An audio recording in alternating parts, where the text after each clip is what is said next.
Magandang umaga mga ka-ubi. Kumusta kayo? Luluto tayo ng ordinaryong ulam. Ampalaya. Ampalayain ka. Mabili tayo ng ampalaya sa grocery kahapon.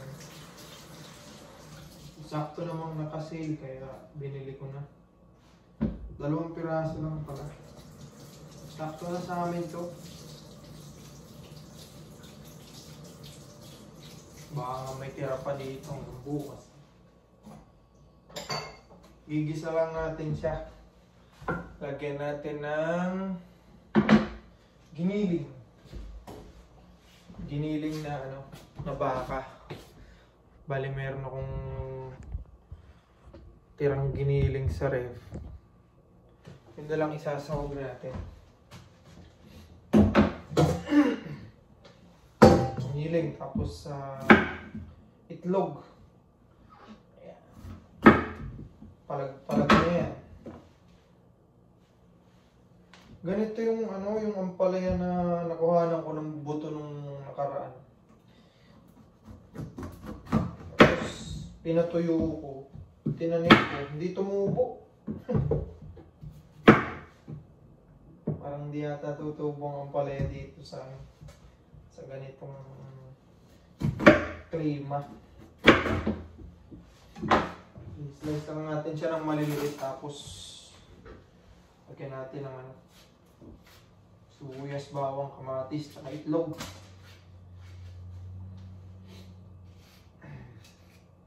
Talo-talo na to. Dalang ko lang ng buto.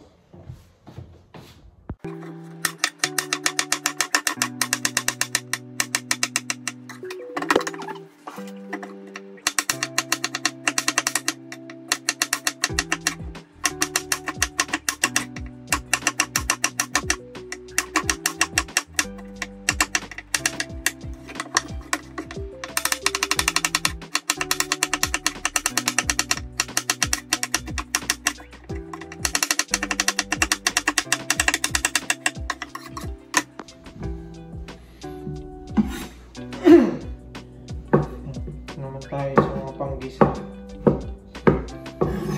Yan natin ng siyempre kamatis galing sa likod bahay.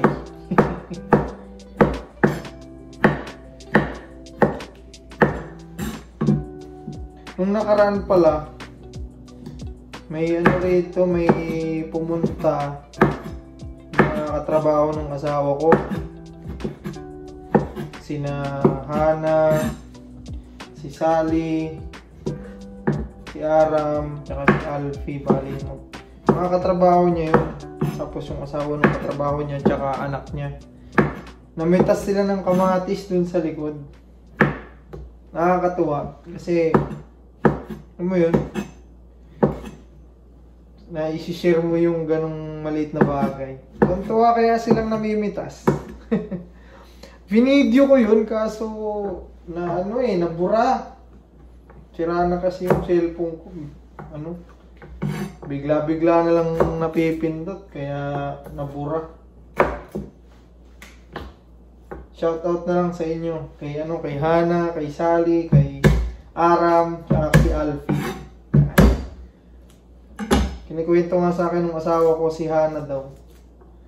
Yun lang yung inulam niya nung gabi. Lagyan niya lang ng alamang yata yun.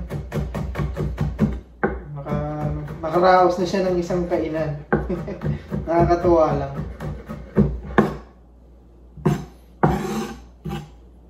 Pinabayaan ko silang mamitas doon. Masarap kaya sa pakiramdam yung gano'n, yung namimitas ka ng kakainin mo. Nakakatuwa.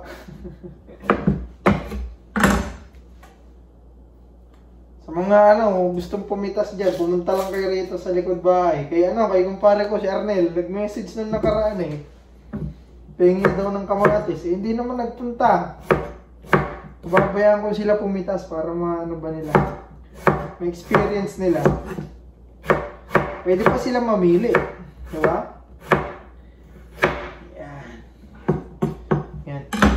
Gigisa na tayo. Ayan.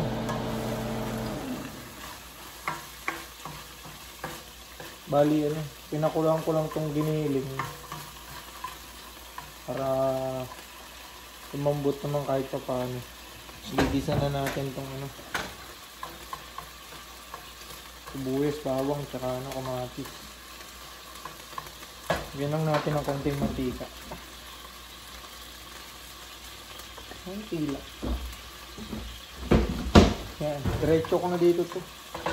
Ito na rin gigisa.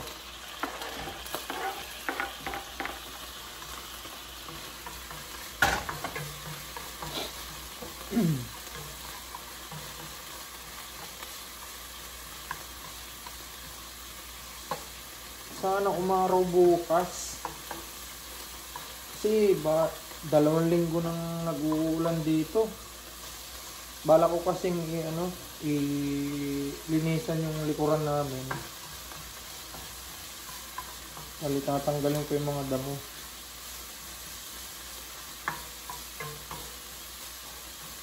Tapos kukuhanin ko na rin yung patatas doon. Kaya harvest ko na.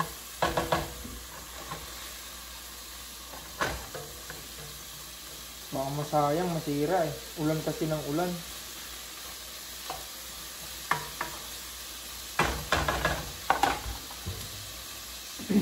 Antayin lang natin mag-isa ng konti.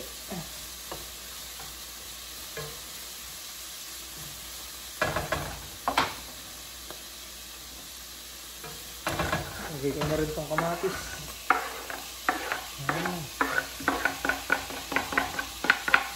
Sama na yan dyan.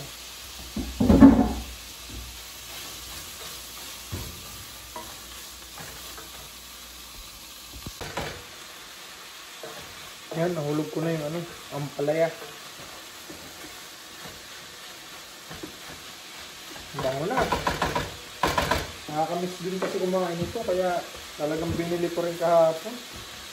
Yan natin ng paminta. Dati nung bata ako, ayaw ko to, ampalaya. Pinipili ko lang noon, itlog. Bibihira kasi may karne nun pagka nagluluto ng ampalaya. Walang pambili. Nagluluto yung nanay ko ng ganito, halos di ko kainin dati. Itlog lang. Kapakunti-kunti. Pero ngayon, gusto ko na to. Medyo nagkakaedad na ako, gusto ko nang kainin to. Lagyan lang natin ng konting patis. Patis!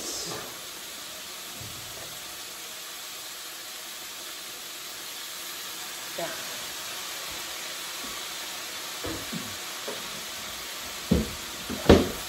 Gisain lang natin ng konti.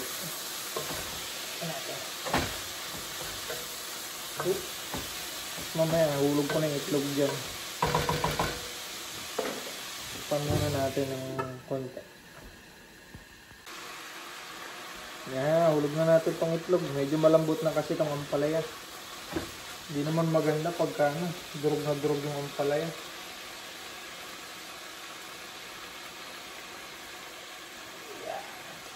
Karat lang natin.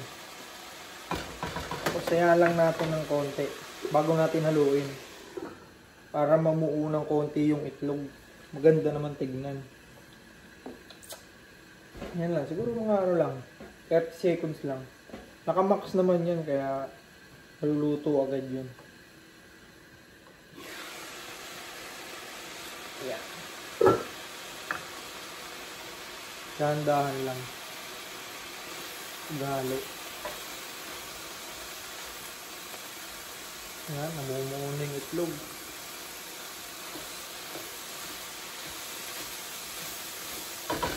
Diyan natin pahinaan yan. Kahit patayin ko na. Ay, ganyan. Mainit pa naman yung ilalim. So, maluluto pa yan. Yan. Luto na.